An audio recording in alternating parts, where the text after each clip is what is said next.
Hey guys, and welcome back to my science studio. In today's lesson, we're going to take a deeper look inside the atom itself, where we will explore the Bohr model. Now remember, the atom is the basic unit of all matter, whether that's a solid, a liquid, or a gas. And even though atoms are far too small to see with a regular light microscope and can only be observed with high-tech electron microscopes, there's still a lot happening inside them. You see, they contain tiny subatomic particles and forces at work, and today we're going to start exploring what's inside. So without further ado, let's just jump right in. Now, the atom itself is made up of three subatomic particles, and they are protons, electrons, and neutrons. And if you recall from your biology class, just like the cell, which is the basic unit of life, has a nucleus that contains DNA, the genetic blueprint that makes us us, the atom also has a nucleus at its center. Now, I've said this before that an atom isn't alive the same way a cell is, but there's still a lot going on. Just remember that the atom's nucleus holds two of the three subatomic particles, protons and neutrons. And each of these particles has a charge.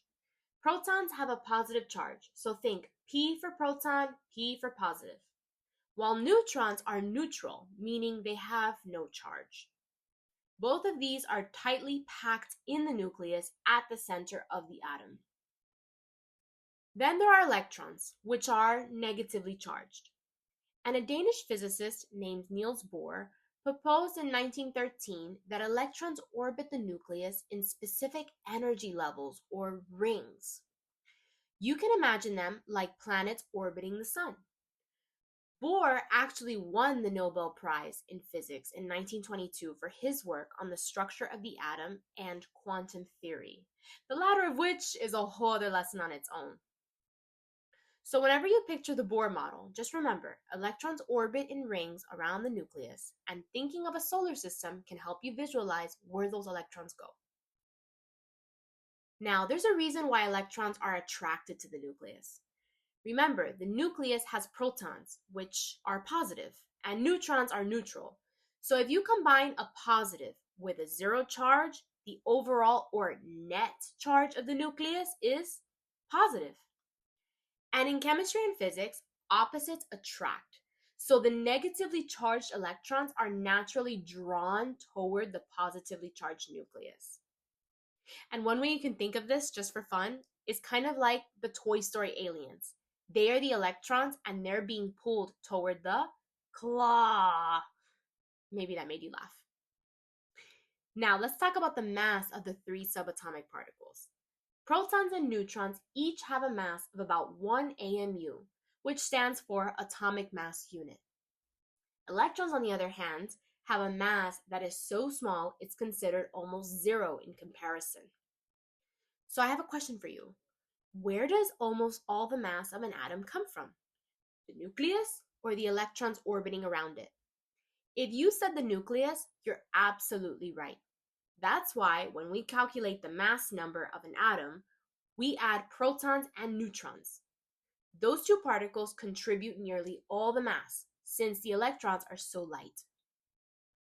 To help you visualize it, imagine the nucleus as a tiny marble, and the space where the electrons are found are the size of an entire football field. That's how small the nucleus is compared to the rest of the atom, yet it contains almost all of the mass. Now, something really interesting is that scientists didn't always know that nucleus was very dense. You see, there was this early idea by J.J. Thomson called the Plum Pudding Model.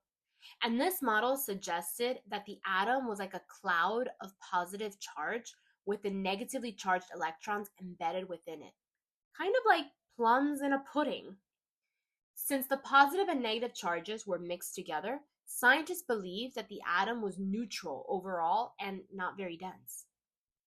But guess what? This model was completely disproven by a New Zealand chemist and physicist named Ernest Rutherford. In his famous gold foil experiment, he fired alpha particles, which are these positively charged particles that have 2 protons and 2 neutrons. But anyways, he fired these alpha particles at a thin sheet of gold. And scientists expected these particles to just pass straight through, as though the atom had no dense center. And while most of them did pass through, some of the particles were actually deflected. So it was like firing something forward and expecting it to go all the way, only to have it bounce back, revealing a hidden wall. And that hidden wall was the positively charged and dense nucleus. So, in essence, the Plum Pudding model was totally thrown out the window, and the nuclear model as we know today was born. The idea that the atom has a dense nucleus at its core. Now, there are 2 types of electrons I want to mention: valence and core. Valence electrons are the outermost electrons on an atom, and they're the ones that form bonds with other atoms. Here's an easy way to picture it. Imagine you're inside your house watching Netflix or doing your homework, while your mom or dad is outside in the front yard. When the mail carrier comes, who's more likely to interact with them?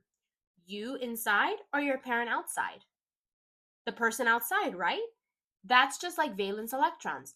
They're on the outside of the atom and are the ones that interact and form bonds. In this case, pick up your mail. The electrons closer to the nucleus are called core electrons. They're like the person inside the house. So you, for example, they stay close to the center and don't form bonds. So for example, carbon has a total of 6 electrons as I had drawn here, and 4 of them are valence, or on the outermost ring, while the other 2 are core electrons, or closer to the nucleus. In the periodic table, the main group elements, the ones labeled with an A, are the ones that tell us how many valence electrons an atom has. I've omitted the transition metals here just to make those A groups easier to see. So for example, carbon is in group 4A, which means it has 4 valence electrons. So how did I know that carbon has a total of 6 electrons? That's where the atomic number comes in. Remember from the last video that the atomic number is the whole number in the square on the periodic table. And the atomic number tells us the number of protons, which always equals the number of electrons for a neutral atom. Neutral is the key word. It means the atom has no overall charge. And we will see in a minute why that's important. So because carbon has an atomic number of 6, it has 6 protons and also 6 electrons. Now, you're probably wondering how we find the number of neutrons.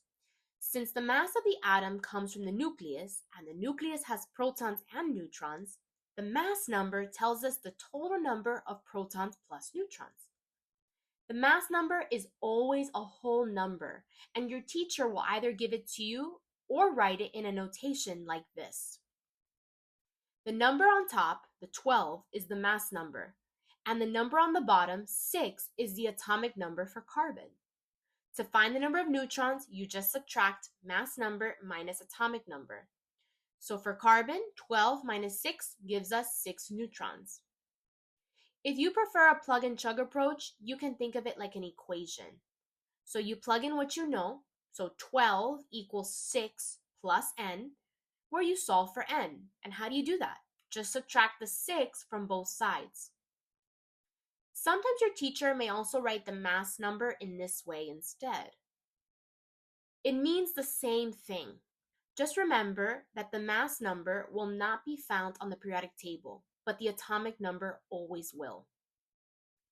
You might be wondering what the difference is between the mass number and the atomic weight. The mass number, again, is a whole number and tells us the total number of protons plus neutrons. But the atomic weight, the decimal number on the periodic table, is the average mass of all the naturally occurring isotopes of that element. An isotope is simply an atom of the same element that has the same number of protons and electrons, but a different number of neutrons.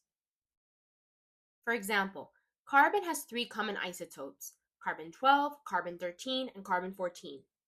They all have 6 protons and 6 electrons, but carbon-12 has 6 neutrons, carbon-13 has 7, and carbon-14 has 8. Why? Because all the mass numbers are different. But because carbon-12 is the most abundant isotope found in nature, the average atomic weight ends up being very close to 12, which is why carbon appears as about 12.01 AMUs on the periodic table. And hydrogen is another good example that teachers love to use. Hydrogen 2 is called deuterium, and hydrogen 3 is called tritium. All three isotopes of hydrogen have one proton and one electron, but they have different number of neutrons. Keep in mind that some isotopes are very stable, while others are unstable and become radioactive. And that's something we'll talk more about in our upcoming lesson on nuclear forces. Before we finish, let's quickly talk about ions. An ion is simply an atom with a charge. A positive ion is called a cation, and a negative ion is called an anion. A helpful way to remember it is that cats have paws, so cations are positive. Anions are the opposite, so they're negative. The most important thing to remember is that a positive charge means the atom has lost electrons, and a negative charge means it has gained electrons. So for example, calcium with a +2 charge has lost 2 electrons, while chlorine with a -1 charge has gained 1 electron. A useful rule of thumb is that metals tend to lose their valence electrons and form positive ions, while nonmetals tend to gain electrons and form negative ions because they are trying to fill their outer shell and reach a stable configuration like a noble gas. Remember, noble gases have 8 valence electrons because they are in group 8A or group 18. And remember from the last video where I said that everyone wants to be like a noble gas? That's the reason why. Everybody wants to have a full valence shell of 8 valence electrons. So it wants to be like a noble gas, which, as you remember, are considered inert gases because they're chilling. They don't like to react with anything. They're very stable. And so I want you to maybe think of it like this. Imagine you're giving away cookies at lunch in order to sit with the cool kids, which are the noble gases. You only have maybe one cookie, like a sodium, right, which only has 1 valence electron, or maybe 2 cookies like calcium that has 2 valence electrons.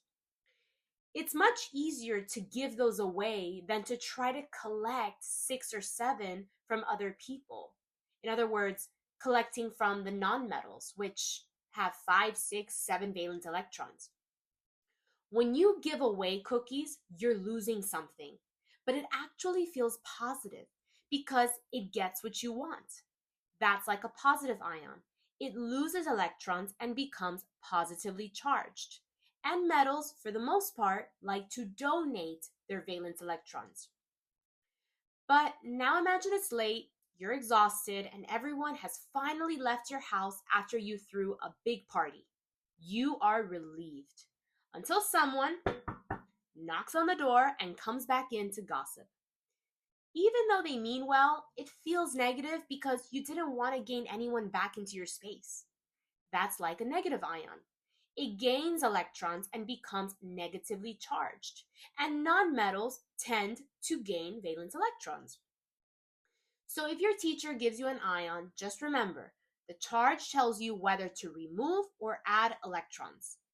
Calcium has an atomic number of 20, so normally it has 20 electrons. But a +2 charge means it lost 2, giving it a total of 18 electrons. And that's all there is to it. Thank you guys so much for hanging out with me today in my science studio. If you feel this video helped you, please like, subscribe, and drop a comment if you want a video where we practice calculating subatomic particles together. Join me next time where we will compare electrostatic and nuclear forces, and we'll take a quick peek into radioactivity. But until then, happy studying!